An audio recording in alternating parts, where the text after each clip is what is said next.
அல்லேலூயா. கர்த்தருடைய நாமம் மகிமைப்படுவதாக.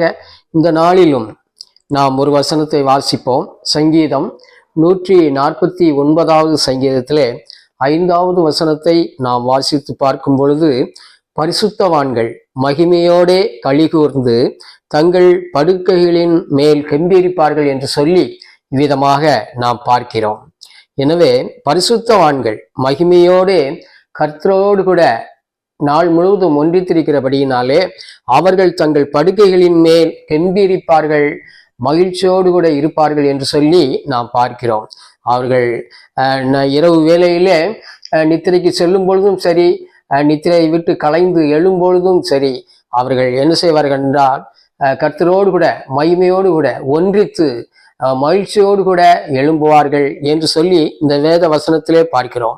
நாம் பரிசுத்தமாய் தேவனோடு கூட ஒன்றித்து இருக்கும் பொழுது, நம்முடைய வாழ்க்கை அவரோடு கூட இடைப்பட்டு காணப்படும் பொழுது, நாம் மகிமையோடே கலிகூர்ந்து காணப்படக்கூடிய ஒரு சூழ்நிலையை தேவன் உருவாக்கி தருகிறார்.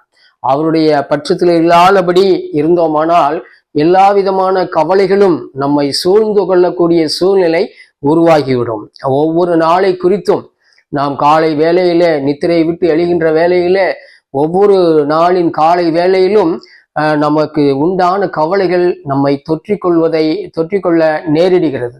எனவே அவருடைய சமூகத்திலே இருந்து பரிசுத்தவான்களாய் வாழ்ந்து மகிமையோடே களிகூர்ந்து வாழும் பொழுது நமக்கு மேலான ஒரு ஆசீர்வாதத்தை அவர் கட்டளையிடக்கூடியவராக இருக்கிறார். பரிசுத்தவான்களுக்கு இந்த பூமியிலே என்றென்றைக்கும் மகிழ்ந்து வாழக்கூடிய சூழ்நிலையை தேவனே உருவாக்கி தருகிறபடியினாலே நாம் எப்பொழுதும் அவரோடு கூட இடைப்பட்டு காணப்படும் பொழுது, அவருடைய வசனங்களை கடைபிடிக்கும் பொழுது, அவருடைய சமூகத்திலே நாள்தோறும் ஜெபம் பண்ணும் பொழுது நாம் மகிமையோடே களிகூர்ந்து தங்கள் படுக்கைகளின் மேல் கெம்பீரிப்பார்கள் என்று சொல்லி அந்த வசனத்தின்படி நம்மை மிகுதியாய் இந்த பூமியிலே ஆசீர்வதித்து வழி நடத்தக்கூடியவராக காணப்படுகிறார். எனவே இந்த வசனத்தின்படி 149வது சங்கீதத்திலே 5வது வசனத்தின்படி பரிசுத்தவான்கள் மகிமையோடே களிகூர்ந்து தங்கள் படுக்கைகளின் மேல் கெம்பீரிப்பார்கள் என்ற வசனத்தின்படி நாம் அவரோடு கூட கர்த்தரோடு கூட நாம் ஏனோக்கை போல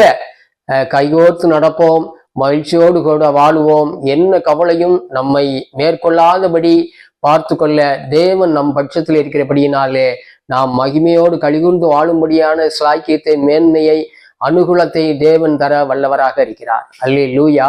ஆமென்.